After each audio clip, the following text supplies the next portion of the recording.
It's like making another post. It's like making another post.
Southern University and have an important conversation regarding HIV and AIDS. This is done with the Center for Afghan Studies. We have a speaker here.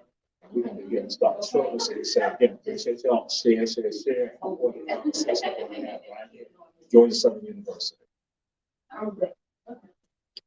Let me know when you're ready for the face. Okay.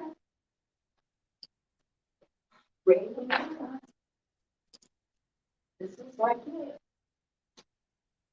Next we got subscribers. Okay, we're going to go on and get started. I know we're waiting for some people, but I sent a student out of the room to guide some people to where we are. First of all, welcome to our event this evening, sponsored by the College of Public Health, as well as the Waters College of Health Professionals. I'm Dr. Maxine Bryant. I am the director of the Gullah Geechee Center and the Center for Africana Studies. And we are co-sponsoring this event tonight with those two colleges I just mentioned. Now, for some of you, you may already know that tomorrow, December 1, is what? World AIDS Day. World AIDS Day. Oh, okay. Somebody in the room already knew. Tomorrow is World AIDS Day. And what we know is that AIDS does impact people still. A lot of times we want to think that AIDS is gone, just like we wish COVID was gone, right? But AIDS is still very much alive and well and impacting Black and brown people in particular. So tonight's guest is Ray Lewis Thornton, and I'll introduce her a little bit later. For those of you on the Statesboro campus, we welcome you. And in the room with you, you have Dr. Stacy Smallwood, who is a professor with the College of Public Health. He will be navigating questions and kind of taking care of you up there. We also have Destiny Craig, who is the student assistant for the Center for Africana Studies. Now, for both campuses, what you should have in front of you are evaluations. We do evaluate all of our sessions, our events, so that we can get feedback from you on what went right and suggestions on what can be done better.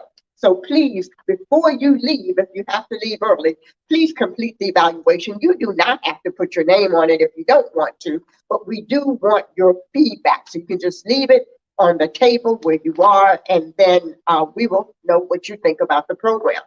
You also should have already signed in. We like to keep an idea or keep track of the people who come to our programs. So please give us your name and your email on the sign-in sheet. Now, at the Center for Africana Studies, I have a team of people who work with me. I've already introduced Destiny Craig. I'd like to also now yield the floor to Dr. Jamal Teray, who is the coordinator of the Center for Africana Studies, Gullah Geechee Center.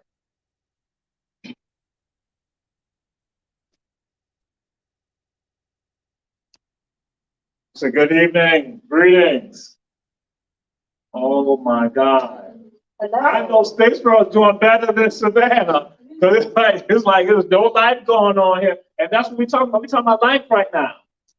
We should be celebrating. We should be celebrating. Because Dr. Maxine Bryant said to y'all, again, many of us tend to think that, again, We don't have to worry about HIV and AIDS. We don't have to worry about it. It's over with. No, it still impacts the lives of people. And so we're glad to have this program.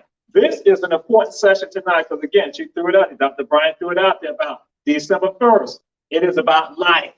We're celebrating and talking about life. How do we live with regards to our daily lives with regards to this condition people call AIDS or HIV? And so a great speaker. And we're glad to have all of you here in Savannah and in Statesboro. And so let's have some life. Those of you in Statesboro, have your questions, throw it out there, because we want to have this be interactive and also having communication. Because we're going to leave out of here taking the words that we get inside here to share with other people. The seeds have been planted. So that's why, again, the sacred tree is in Savannah right now and in Statesboro regarding life. And so we thank you all for being here. And I'll be back also. Oh, wait, I won't be back. I'm going to tell you right now, because we're celebrating life today. But then on Friday in Statesboro and in Savannah and Psalms Hall in 214 and at the College of Education, there in a room 1123, we're going to have a pre-Kwanzaa celebration. The second annual pre-Kwanzaa celebration. But guess what? It's going to be the first time in Statesboro. So we're excited about that. And the speaker on that night is going to be Amadou Masale. Some of y'all probably heard some rumors. You heard some ruminations about people leaving from Georgia Southern University going to Sierra Leone. And Amadou is the person tied to that with Dr. Maxine Bryant. So yeah, this is an exciting week for all of us right here. And again, we thank you all for being here. Glad to have you all here. And please fill out the evaluations and also the sign-in sheets. And so we now turn it over back to our leader, Dr. Maxine Bryant. Thank you, Dr. Terrell. So the Center for Africana Studies actually has been in existence since 1976 on the Statesboro campus. On the Armstrong campus, we had African American studies. We have changed some things since we took leadership. One of the things is now we have a logo, and that is the Sankofa bird that you see in the middle of our banner. The Sankofa bird invites people to look back in order to move forward. What are we looking back for? To catch original knowledge. And that's what the Center for Africana Studies and the Gullah Geechee Center, that's what we do. We are a minor. Africana Studies Center is a minor. The program is a minor here at Georgia Southern. And we're moving to expand it to a major and even a graduate certificate program. If you are an undergrad and you do not have a minor as of yet, we invite you to minor in Africana Studies. You can see either Dr. Teray or myself to get more information about that. Now, without further ado, I want to introduce our speaker. Now, some of you saw the flyer. You know that she is a woman who's been living with AIDS for a number of years. I call her Raw Ray because that's what she is. She is raw, she is real, she is Ray. She's informative, powerful. This information is crucial and essential. She uses her story to enrich the lives of others. Now, while she is an award-winning, Emmy-winning person, award-winning AIDS activist, she's written books. She's talked about a number of things throughout her travels and her lectures and presentations. People know her from that role. I know her just as Ray. I met Ray about 20 years ago, maybe a little bit more. Yeah, a little bit more than that. I met her in the 1990s. And at that time, Ray was living to die. Now, we all anticipate dying at some point. But at that point in her life when I met her, she was literally waiting to die. I want that to sink in for a moment. She was a young woman. I knew her before she got married. I knew her when she got married. And even her husband, and when I got divorced, even her husband was waiting for her to die, right? And she didn't. She didn't die. I even wrote her a poem that's in one of her books because we put together a book that was going to memorialize her and, you know, all of that. It was called Raise. Wait, actually, Raise. I got that. Raise. And lo and behold, that was in the 1990s. It's 2022. This girl's still kicking. right? She's going to tell you about her story, about her journey. I do want to promote something. She's probably going to talk about it later. Her latest book is called Unprotected. Now, you might think that a woman with AIDS writing a book called Unprotected is about unprotected sex. That's a part of it. But she was unprotected throughout her life, which led to her being a traumatized individual. And I'm sure she's going to share a little bit about that too. So I'm excited. I am thrilled. I am beyond whatever, because my friend Ray Lewis Thornton is here with me in Savannah. And let's welcome her with a round of applause. Hello. Thank you. Thank you for having me. I have known Maxine for a very long time. And she has, supported my work over the years. She's brought me here before. She brought me to speak when she lived in another state. And so I'm really, really grateful. I'm fighting a little cold sinus bug, you all. So I'm sucking on cough drop. I usually don't do that when I speak, so just be patient with me.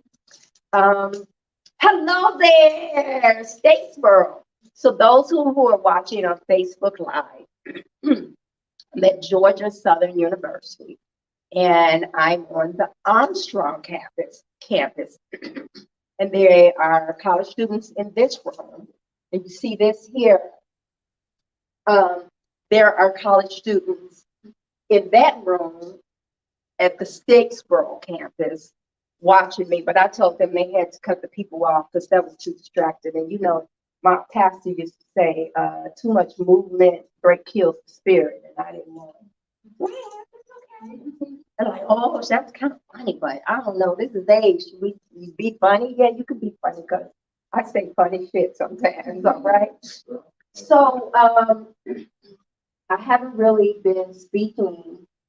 Oh God, I think this is my first real speaking engagement since COVID. So, I travel across the country and do this work. I primarily speak at colleges, and, COVID shut down schools. And so it's been slow going, but I am grateful. So we're going to get started, and I'm only going to talk for a little bit, believe it or not. And then the bulk of what we'll do will be Q&A. And so that's for you guys over in Statesboro. Get your questions. When I say something, you be like, oh, okay, write it down so you remember. Because when we get to Q&A, I have one rule. No question is too personal, too stupid, or too silly. But make sure you want an answer, because I give answers to all my questions. It occurred to me a few minutes ago when I asked one of the young ladies, could she go live on my iPad on Facebook? And she was like, I don't know how to do that. And I was like, you ain't never, ever been live on Facebook? She was like, no, I don't mess with Facebook. I'm like an IG, TikTok person. And so am I. I'm trying to get my TikTok groove going now. But I love IG. That's my favorite. And Twitter. I talk about shit on Twitter. Anyway, so it occurred to me how here we are, and we have this entire generation of young people. I mean, you're a college student. What year are you? 2023. What does that mean? You like a sophomore, freshman, junior? Okay, girls, help me, because 23 is next year. So she's in her third year of college, and she don't mess with Facebook. And so what you know about social media has advanced so much. Like, whoa, it has advanced. We can say the same thing about HIV/AIDS. Like, what you know about HIV/AIDS, it's very, very different from what was happening in the US when I was diagnosed with HIV. And so I'm going to tell you a little bit of my story, and then we're going to get into the real talk, okay? So I was diagnosed with HIV when I was 23 years old. I donated blood, and what I thought was a thank you letter was a letter telling me that something was wrong with the blood I donated. So, young lady, what's your name? Javon. Javon, you told me that, but my brain is, I'm old. Hold that camera up just a little bit, girl, so you can get the best. Okay, okay, all right, that's what we're doing. We want the best side. The higher you hold the camera, the better the angle, and the better you look. I just want to let y'all know that. Okay. So when I donated blood, the Red Cross sent me a letter telling me that something was wrong with the blood I donated. And the next day, I went to the Red Cross, and the entire meeting took 5-10 minutes. And, you know, I wrote this in my memoir. The woman kept saying, but you may never get AIDS. You may never get AIDS. We were only 6 years into the AIDS pandemic. So we didn't know back then if everybody with HIV was going to get AIDS. I mean, it was like, think about it this way. You all were not born. HIV, the first cases were 1981. It took them, you think about COVID and what they figured out how to test for COVID, like really quick. They didn't even figure out how to test for HIV until 4 years after the first cases of AIDS.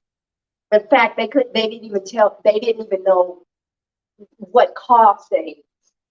They just knew that people, mostly gay white men, were coming into the hospital dying with all of these infections. And so it took 4 years after the first AIDS cases. Come on in, have a seat. I won't bite. There's some chairs up here still. It took 4 years for them to figure out what caused AIDS. Give them that later. Don't just run me the hand out that damn survey. Okay, well, Dr. Bryant, okay, I'm taking over now. This is my show. It's her show when I sit down, and I'm gonna make sure everybody get a survey. So it took 4 years for us to determine what caused AIDS, meaning they found the HIV virus. And then it took another year for them to develop an HIV test. And the first tests were not even for people, they were for the blood supply, because people were dying from HIV from tainted blood. And so we didn't even get to this idea of testing people until the 90s. So here I am, 23 years old. They had only been testing for HIV for 2 years. There was no medicine to treat HIV. And the doctors didn't even know what to tell me. And I remember walking out of that Red Cross building. I was living in DC at the time, working in politics. I was a big will digger, political organizer back then. And I tell people that if I did not walk, when you walk down the Red Cross stairway, it's the mall and the Potomac River. I tell people that if I did not know God, come on in, baby, I would have walked straight into the Potomac River. For real, for real. But instead, I went back to work. I had already had a difficult life. So I was like, okay, God, you know how we make deals with God? Lord, let me pass this test. And you ain't studied one iota. Y'all know what I'm talking about. So it was like, I said, Lord, I can handle HIV. Don't ever let me get it. That was my bar. You know, I'm gonna do this. And why? Talk about my book a little. Unprotected. Because I had already grown up in hell. I had already lived a life where mama who told me I wasn't never gonna be shit. I had already been there and done that. By the time I was 11, I had been sexually abused by 4 family members. And so I was already tough when I was diagnosed with HIV. But back then, HIV was like the thing that caused AIDS. It still is, by the way. AIDS was the death sentence. So I walked out there, Red Cross. I was like, God, I can handle HIV. Don't ever let me get AIDS. And then 8 years later, I transitioned to AIDS. And you look at me, you're like, damn, she look good. Don't look good. It's okay. I even look better about 20 years ago. I'm old now.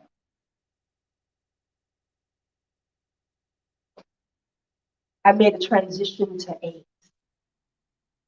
And the life expectancy for somebody with AIDS was 18 months. So Maxine was right. I was living to die. I mean, I literally was living to die. I went from a size 12 to a size 10 to a size 8 to a size 6 in 6 months. Oh, and I was living in secret. There's an African proverb that says, he who conceals his disease cannot expect to be cured. And as sure as I'm standing here, the secret was killing me quicker than the disease. And I was, we like skinny. He was like, girl, look at you. You done lost all that weight. I was like, thank you, baby. Like I had been on Jenny Craig or some shit. The secret was killing me. I went from 3 pills a day to 23 pills a day. And the medicines were making me sick. That first generation medicines of HIV were a mother to take. Now you hear people talking about, oh, I just take a pill a day. You see all those commercials about people taking a pill a day. That wasn't the deal. At one point, my highest pill load was 33 pills a day. And women with HIV have a whole lot of gynecological problems. And so I started to have irregular menstrual cycles. I'd have a menstrual cycle 1 month, and then the next month I would bleed for an hour. And ooh, that's easy, that's easy, ain't it, ladies? But then sometimes, one time, I bled for 23 days. Yeah, I should say that. It looks Twitch or something. I was dying. There was absolutely no expectation for me to live.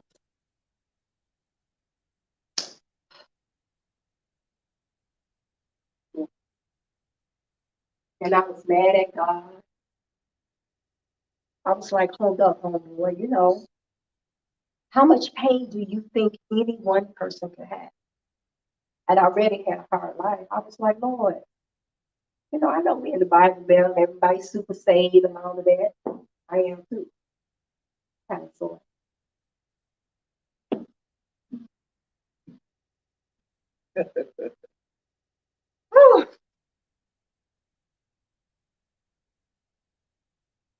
But in my deepest despair,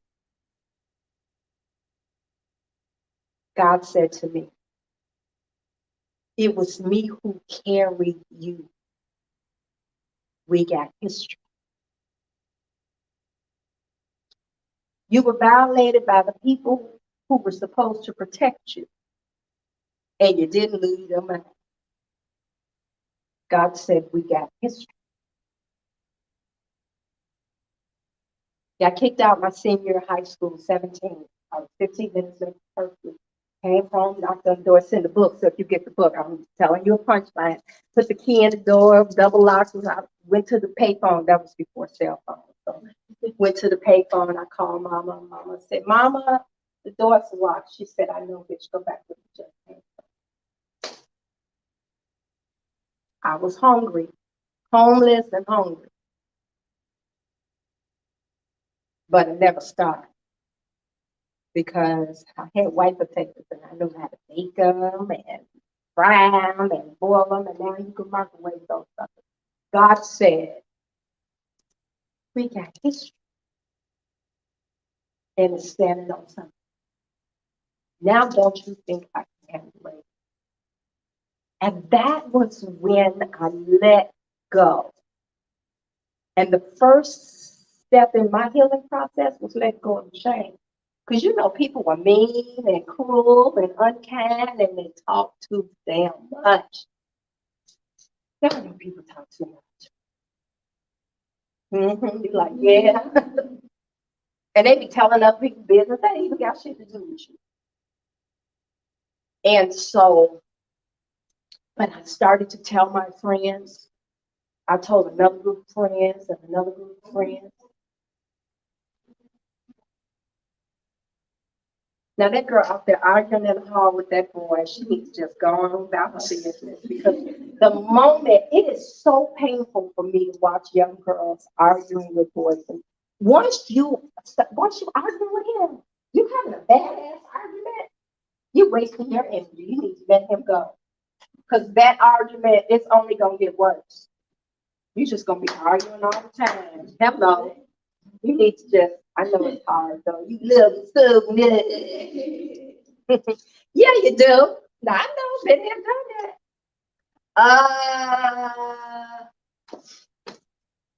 And then I started speaking.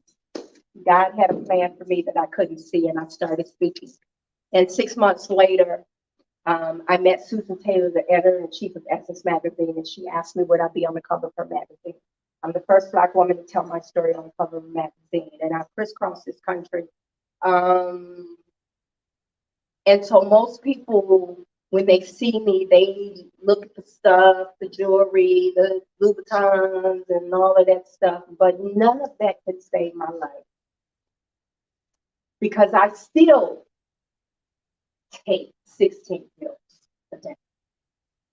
Because I've had HIV so long, I can't do a 1 pill a day. One more thing I'm gonna talk about, and then we're gonna go to questions. I wasn't no hoe.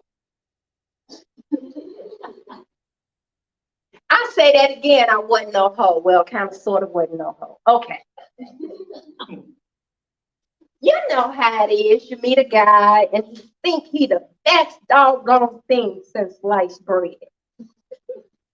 Woo! Then the bread mold. What do we do with molded bread? Penicillin. He said make you a filling out of it. Yeah, you do, but most of us throw that shit away, right? Okay. You talk about it to your girlfriends, you cry about it, try to figure out how you hooked up with him in the first place. What were you thinking? And then you just go to the next Mr. Right, right? And you keep going until you get married. So say you start at 18 and you don't get married until you're 28. That's 10 years of in and out of relationships, dating. And it ain't got nothing to do with being a hoe. It's just like, okay. Say you only had 3 boyfriends that you had sex with. That's still 3. I don't like those terms because who has the right to tell me who and what I am? And who determines what's acceptable for women, girls, and boys? Seems like there's a double standard kind of rooted in misogyny there kind of thing. But anyway, I wasn't no hoe. I was taking applications for my stuff. The problem was that I was always in and out of relationships, looking for someone to love me, looking for Mr. Right. Because I grew up in a generation where I was told no matter how many degrees you get, you are nothing without a husband. I have girlfriends whose mothers told them a friend is getting her PhD, and it's like, how much more school you gonna get? When you gonna get married? And so I say that to say that HIV, getting HIV, contracting HIV has nothing to do with promiscuity. It has to do with you trusted the wrong man or the wrong woman at the wrong time. And once you have sex, you can't take it back. Oh, dang. I know there's some men now. I'm 60. Do I look 60? Oh, thank you, baby. Oh, I can come over there and kiss you. I've dated some men that I thought, why did I give the best of me to him? Ooh, I got some witnesses in here. You can't give any of it back. You were so in love. You got a boyfriend. If the penis ain't in your pocket, you have no idea what it's doing when it ain't with you. I don't care where you think he at right now, at this time and this place, whether you think he's playing ball with his boys, whether you think he's in the dorm room with his roommate who he could be having sex with, because that does happen. You just don't know. And so you to have sex without a condom, and I've just been reading like these new articles on, the research.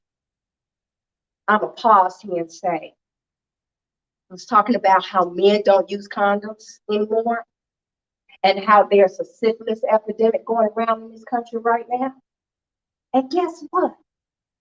It was in the New York Times, y'all. And if you at risk for syphilis, guess what? You at risk for HIV. Because when they come with one disease, they come bearing many, or the possibility of it. Because if they ain't using a condom with one person, even if they ain't using a condom with you,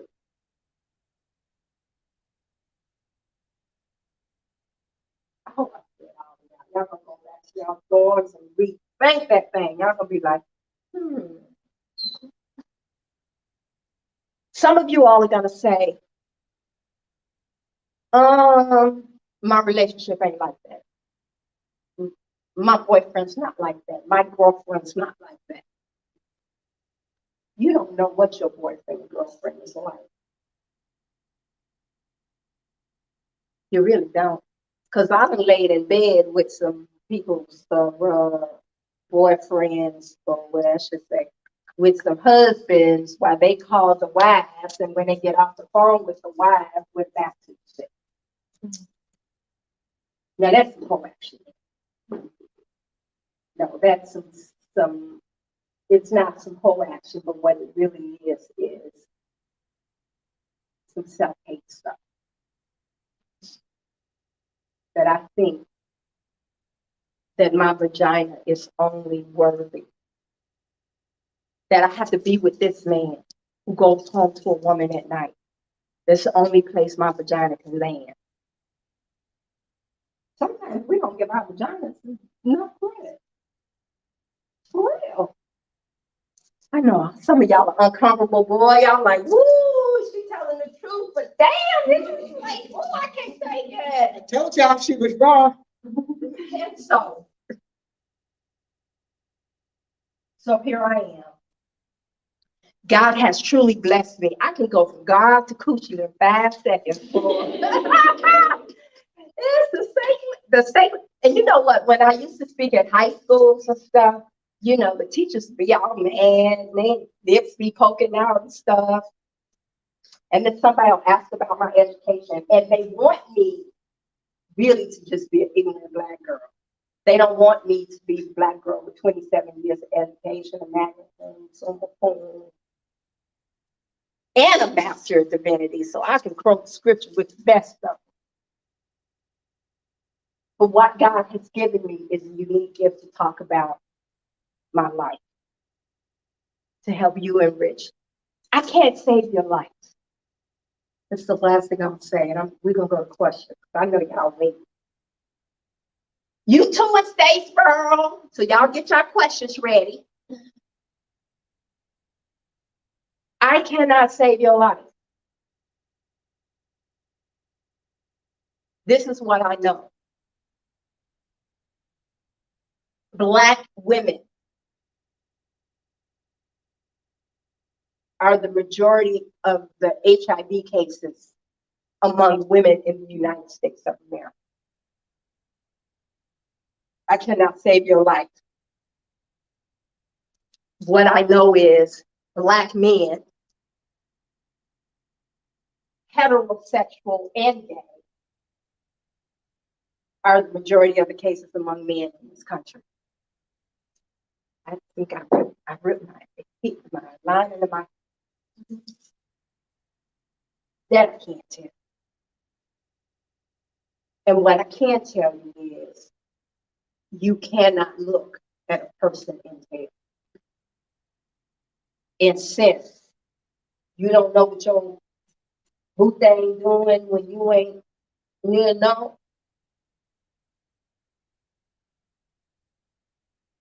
still to have sex, I still believe without a condom, is to put your life, your future against that sex. Can we treat you? Yeah, we can treat you. Can you live a long time with HIV? Yeah, you can live a long time today with HIV. And you may be one of the people who could take one pill a day. And you'll see 70, maybe even 80. But guess what? HIV will change your life forever. This ain't no punk disease. This is some real shit. Because you still now, it changes your life. You still got to take a pill a day.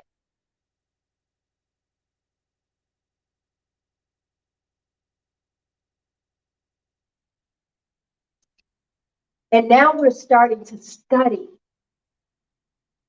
aging with HIV.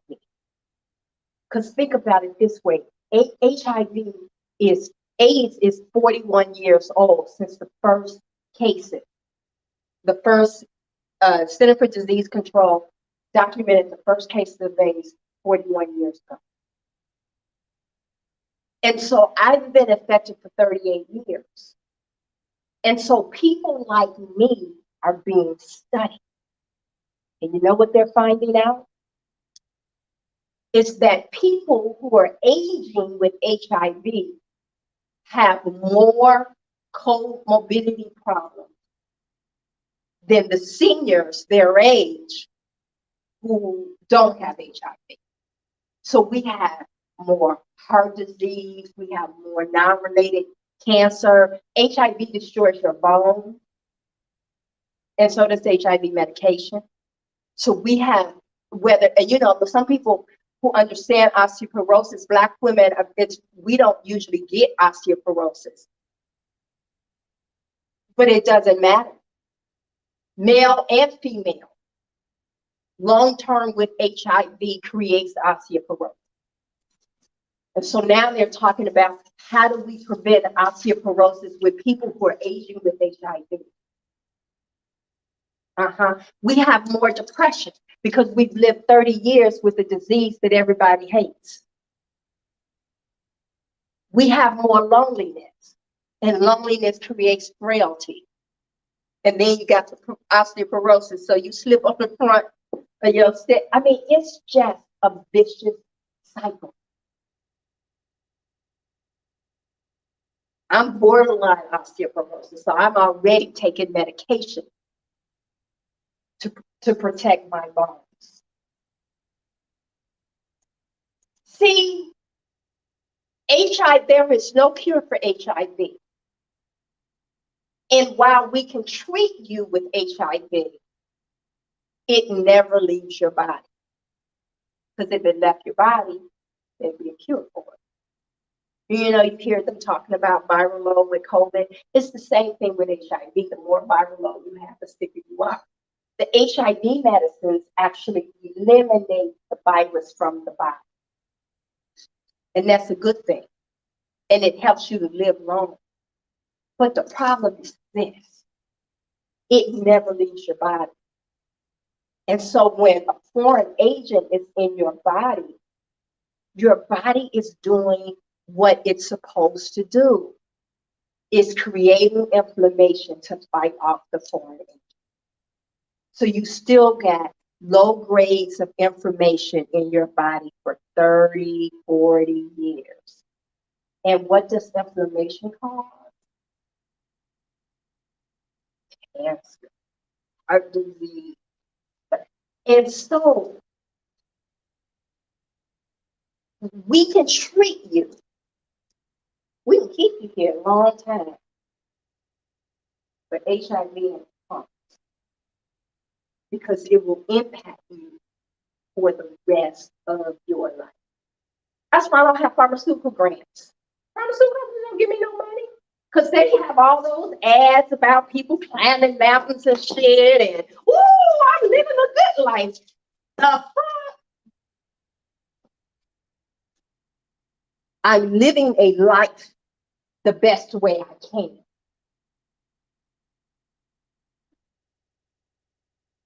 And in the South, you got still family members that won't even people around them with HIV.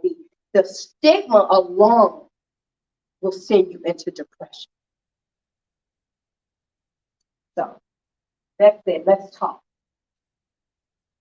No question. You can't ask the first question. No question is too personal, too stupid, or too silly. Y'all better talk to me. Statesboro, you got questions? Yes, baby. Okay, wait, one at a time.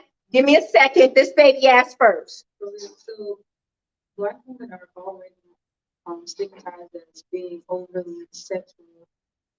Were there any disparities that you had to deal with as a Black woman compared to white men that are homosexual, heterosexual?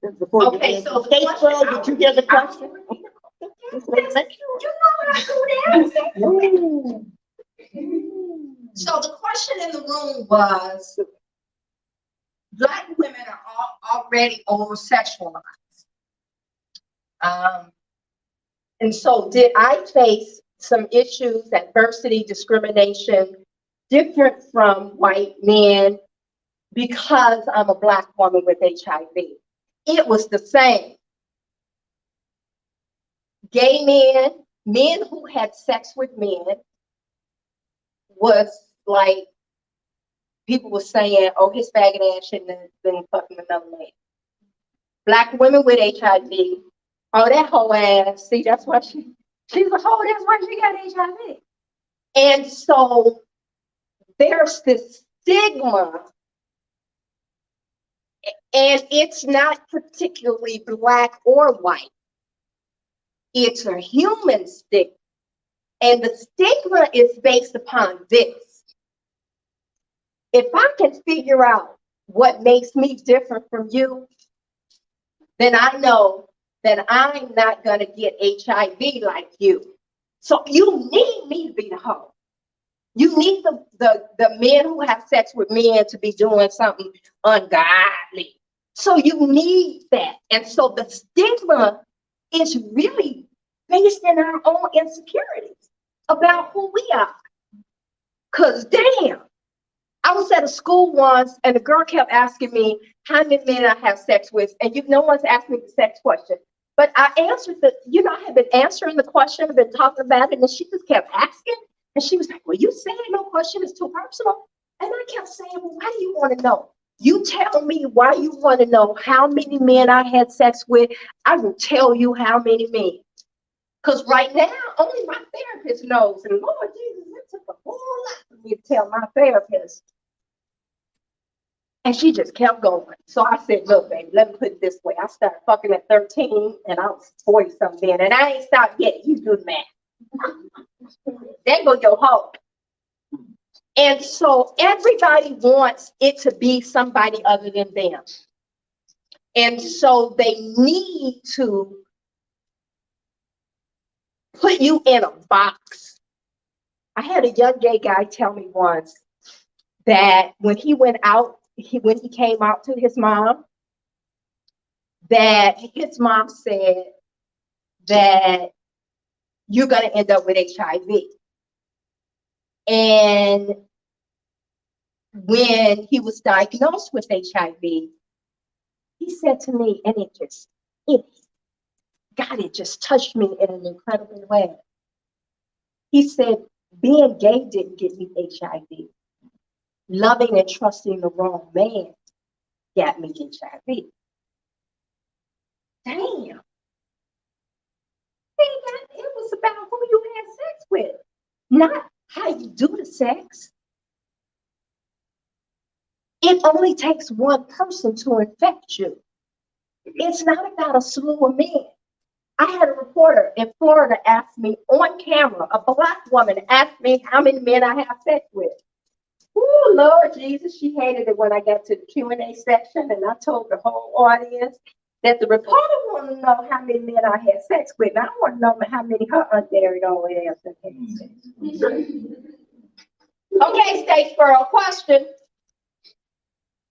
Okay, Don't get scared. I know, I'm just gonna ask you, how, like, you go to, like, afterwards, like, did you go through, like, a part of point in time when you wanted to, like, be more, like, solitude rather than, you know, be social with people just because of how, you know, how you think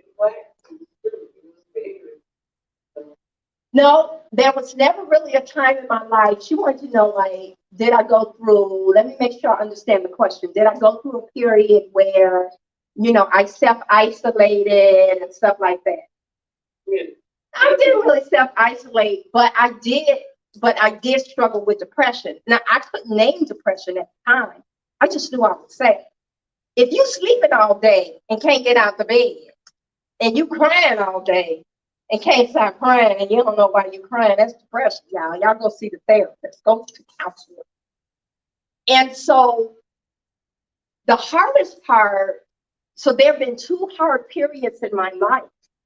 The hard part was living in secret and not telling people. And so there were times where I was sick from medication and I couldn't tell anybody I'm sick. So sometimes I would fake it, you know, fake it until you make it. Sometimes I would fake it and still hang out with my girlfriends. And then sometimes I just wouldn't. I'd be like, deuces. And now it's difficult for me sometimes because, you know, my cousin, I just met my family a year ago. Okay, yeah. So like, it's crazy. Okay. I didn't know my family. And when I started writing my memoir, I went to Ancestry with like 3 names. And so the mama I write about in the book is my grandfather's 3rd wife. When he died when I was 6, she kept me and raised me. And my cousin said, well, she said to me, we were talking about holidays and stuff. And I said, I spent my first Thanksgiving with them last week. And I said, and I spent a lot of Thanksgiving so long. And she said, was that by choice? And I thought about it because sometimes it was by choice, because I didn't always want to go to somebody else's house and then I'm the woman with AIDS and everybody want to talk to me about AIDS when I just want to have a good time and eat some turkey and dressing. I don't want to talk about, I talk about AIDS all day, every day for a living. I don't want to talk about it in my private space. So, you know, I've had those two periods, but I'm going to tell you the most difficult period to the young lady in Statesboro was the period when I was living in secret. Because I'm telling you, you guys keep lying and keep lying and keep lying. And it is true that you cannot get better if you don't name what it is. You gotta name that shit, or you're gonna be stuck. Stay Sproul, you have another question?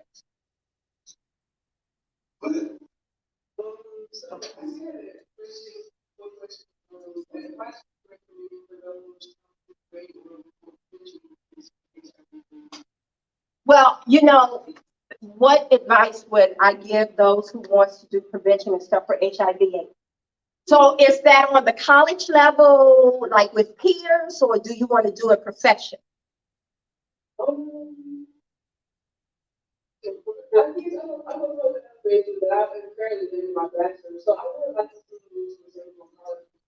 Okay, from a college perspective, okay. So I'm a political organizer by trade. You can put me in a cornfield and tell me you want 5,000 people in that cornfield by what's today? Today is Tuesday? Today's Wednesday. Okay, today is Wednesday. Tell me you want 5,000 people by Friday. I got it. I can get you 25,000 people by next Wednesday in that cornfield, because that's what I do. Now, when I was on a college campus, I was a political organizer, and I organized around the Free South Africa movement. I organized students to support Harold Washington and come back to Chicago, because I went to a downstate school in Illinois, to drive 7 hours on the bus to go do election day, get out. So there's always something you can do. I would say that you need to go first, look at the rules here at the college to find out what it takes to open up, to organize a student group. And so I would start there. But you can kind of partner. Like, I don't know about the health department here. I don't know how conservative y'all right over here. Conservative. Okay, so you're pretty conservative. So I would say that what you need to do is go find out the rules for a student organization, because they can't deny you that now. That's against the law, okay? They don't care. You can have the organization could be the Dookie Duke organization. They can't deny it as long as it's not a self-harm organization. And you need to get some peers together and you all form your little HIV/AIDS education program. And what you could do is you can call some of the HIV/AIDS agencies in the area and you can call the city health department, the HIV branch of the city health department, and get flyers that you can get passed out.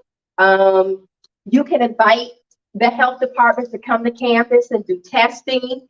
And so you have to start at see what it requires to organize a student group. And once you know what it requires to organize a student group, get your little buddies together and go do that thing. It's as simple as that. People call me all the time or hit me up on Facebook and they say, Miss Thornton, I want to do what you do. And I say to them, explain that. And they were like, well, you know how you on TV and you in the magazine. And I say to them, do you want to be famous or do you want to do the work? Yes. That is a difference. And as a person living with HIV, this ain't for the faint at heart. Because I have been in places with jam-packed auditoriums and people talk some crazy shit to me, and I just talk it back because I'm that bold, because I'm that confident in myself. But this ain't for the faint at heart. But you can always do something. So they're like, yeah, but how did you get started? How did I get started? This is how I got started speaking about HIV. Someone called me, someone I knew, had heard through the grapevine that I had HIV. Because, you know, once I went public, everybody had to talk. You know, people just talk. Didn't I say about that? People talk too damn much. And they be talking about other people's business, ain't got nothing to do with you. And so he was like, I have a teacher who called our agency who wants someone to come and speak at her school who wasn't gay and who wasn't an IV drug user. And he said, and she's not being stereotypical. What she said was that she's had those people come that meet those categories to her school, but then the students don't listen to them. And so I was like, okay. So I called the teacher really to say thank you, but no thanks. And she convinced me to come and speak. And I spoke, the bell rang, another group of students came in, and I spoke. And I noticed about the third workshop that students were still sitting around like room and stuff. And I learned that they were skipping class to hear me speak. I was like, damn, for real? And then the next day I came, young people were everywhere, all on the walls, all on the floor. Those who had heard me the day before wanted to hear me again. And so I started speaking in Chicago public schools. And that teacher believed in me so much that she had me come speak to another group of teachers who was in charge of peer intervention in the Chicago public high schools. And I went there. They gave me like 15 minutes to speak, and every room was confirmed. And then 6 months later, I met Susan Taylor at a black tie event. I was getting the Community Service Award. For those of you all who are too young, who don't know who Susan Taylor is, she was the editor of Essence Magazine for many, many years. In fact, I'm going to be in a documentary on Essence that OWN has purchased that's going to air next summer on the history of Essence. And so, you know, I stood up, men were hitting on me all night, I was looking fly, and I was like, you know, black folks, y'all in denial. I said, men have been passing me numbers all night long. I said, not only do I have HIV, I have AIDS.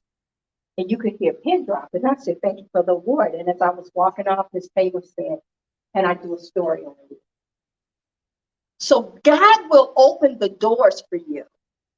It's like this. The Bible says God will make room for your gifts.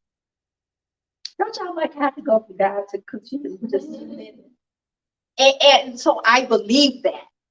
And I also believe in student empowerment because I did it. And I trained other young people to do it. And so, girl, just call the health department and get you some HIV literature. And you got days. So tomorrow is World AIDS Day.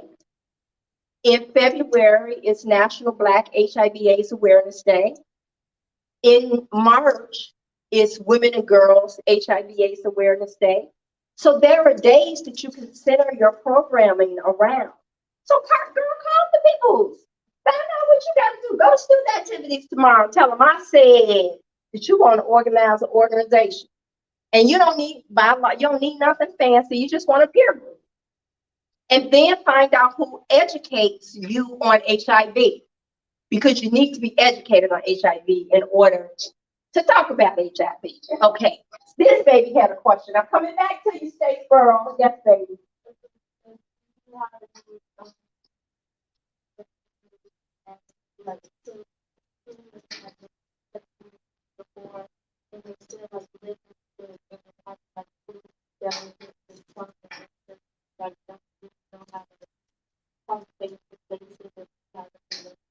Yes. So the question in the room is, do I have any recommendations for someone who has been sexually abused and is still dealing with the trauma of it? Okay, so the first thing I would say is that you got to go to therapy. I wish I could talk more here. I put an exclamation point, and then I'd say, period. You know how the black folks say it. You have to go to therapy because therapy will be first a very neutral space to talk about your hurt and pain. Therapy opens, it creates a place to process what happened to you. And with the right therapist, it helps you understand that it was not your fault. Let me say this. I got it now. I'm keep going. I'm not done with this answer yet. I was 29 years old when I transitioned to AIDS. And I was straight up clinically depressed. I woke up crying. I went to bed crying. I went to work crying. Some days I would shut my office door and just sit there and cry. And I was telling my therapist, I said, see, I wouldn't have AIDS if I wasn't so fast, because I was told that I was fast from age 6. And you Black women in this room know what I'm talking about. And I said, I wouldn't have AIDS if I've been having sex my whole life. I was having sex when I was 10 years old. And the therapist says, how does a 10-year-old have sex? And I cried for like 3 weeks. But just understanding I had been abused didn't take the hurt away. It didn't take away how it made me see myself, how it made me behave. What helped that was years of therapy. I was extremely abused. I talk about it in my memoirs. And I was abused by both male and female. And I didn't really come to an understanding of the female abuse, like really work through it, until I was writing this book. Do you know, to be violated and not have a name for it is what that was. And I couldn't figure out if she would get in trouble for being fast with me. And I couldn't figure out why everybody was making me be bad by being fast with me. And so therapy is it. I got some books I'll recommend for you. I recommend, it's a really small book. It's an easy read. It's called What Happened to You. Well, I recommend my book because I do that's what this book is about, how unprotected and violated I was as a child and how it shaped the trajectory of my life. Now, clinical books. I would recommend What Happened to You. The authors are Oprah Winfrey and Dr. Bruce Perry.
like this.